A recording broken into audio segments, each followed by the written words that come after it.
Welcome to the Weekly Hijack. Hello, everyone. We have Doctor Who tonight. Doctor Who Under the Lake. So this is every season you always have at least one of these type of stories of the explorers or some isolated place where no one can get to them easily. Yeah. And you're surrounded by concrete. And you have all these crew members that are all off on their own until the Doctor and his companion come along. I like this setup better, actually, than some of them. Like, it didn't feel like... I mean, it was one of those, but it didn't feel... It's a nice mystery. I mean, the fact that it has ghosts adds fun to the kind of the haunted house. Well, aspect. like the beginning was interesting. I mean, they do the little intro, and then it's like Clara and the Doctor just running around for like 10 minutes just by themselves. And like, it was kind of empty in a nice way. At the very beginning? Yeah, that's true. It took a while until they united with the crew members. I rather enjoy it. I don't think it's very realistic, although I could be wrong. But I enjoyed having the deaf captain. I thought that was really unusual. I thought that was a neat, and it, and obviously then she could read the lips, but she didn't feel like she was there just for that. It felt like she was a really, she was good at her job, and she was a smart one, according to the Doctor. And right. That was neat. It's just a nice little flavor. Like the atmosphere is really nice on this one. Yes, I would agree with that. The cinematography, it all kind of flows together with the underwater feel and the ghostliness.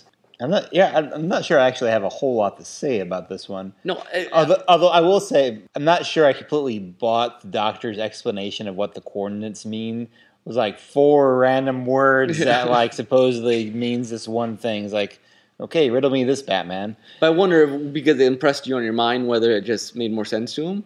I mean, since the words themselves are like an earworm. Given that, it's a better excuse for it than otherwise. But otherwise, yeah. And I kind of like seeing Clara just be like, come on, let's go have some adventures. What were they doing before this? They said they were at like some other... some place with like people with like 2 foot tall necks and having some celebration or something. Yeah. That sort of stuff. Like, Clara, why don't I have a radio anymore? Because you took it apart and made a clockwork squirrel. They seem much more free in this episode than any time in their history together. It's like they've gotten past all their angst and everything. They're just like, let's go have some fun. I enjoyed his cards that she had, like the little so cue great. cards. The cue cards, like, here's how you interact like a real person. Yeah. I honestly, previous Doctors probably could have used that too, but this one needs it the most, most likely. Yeah, and it's nice because he has tempered down from last season. People didn't like his abrasiveness. He's still abrasive, but he has this, it's more friendly. He's become a little more manic, though. A little bit more like his predecessors. A little bit. I mean, I was trying to remember if there's another episode last time when he was as excited about discovering something new. Because that always brings out the super excited bits of him when he encounters something he hasn't seen before, and that's always really special to him. And I know, I mentioned it last season when we weren't doing the podcast to the people here. But I really enjoyed the little slower, like I love Matt Smith's manic, crazy insanity. But it's nice to have these episodes that are a little, like, not like you're running... Yeah, I mean, a lot of this really is like solving a mystery. Yeah, like you're piecing. There's a lot of stuff to try to piece together and try to figure out what it means. And then the TARDIS is scared is a little weird. Yeah, it is a little. It's the fact because the ghosts are like a time anomaly. It's not just another monster. Yeah. So that's really interesting. Well, it's like it goes night mode and then the chimes start going. Like that's a little ominous. I mean, it's a lot of stuff wrapped pretty tight. But unwound very nicely. Mm-hmm. So intriguing. I mean, we're certainly intrigued for next episode when apparently the Doctor is dead or ghost-like at least. Yeah, it does sound like, because when I looked at the episode titles for this season, I think most of them, if not all, it's a little hard to tell at the moment, but a lot of them, just looking by the titles, a lot of them seem to bounce off each other. Yeah. And so I think we're headed for a lot of two-parters. I had seen that interview with Moffat saying he wanted to do a lot of big stories this season. Mm-hmm.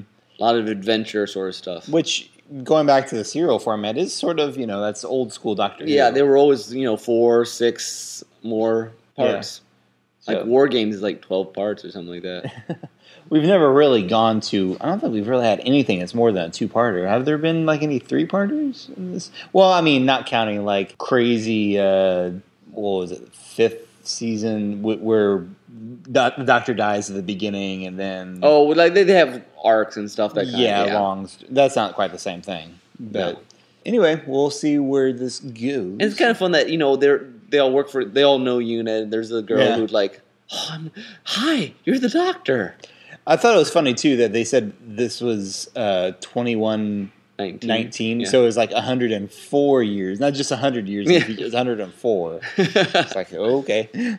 But anyway, so that was the lady in the not the lady in the Under the Lake. Under the Lake.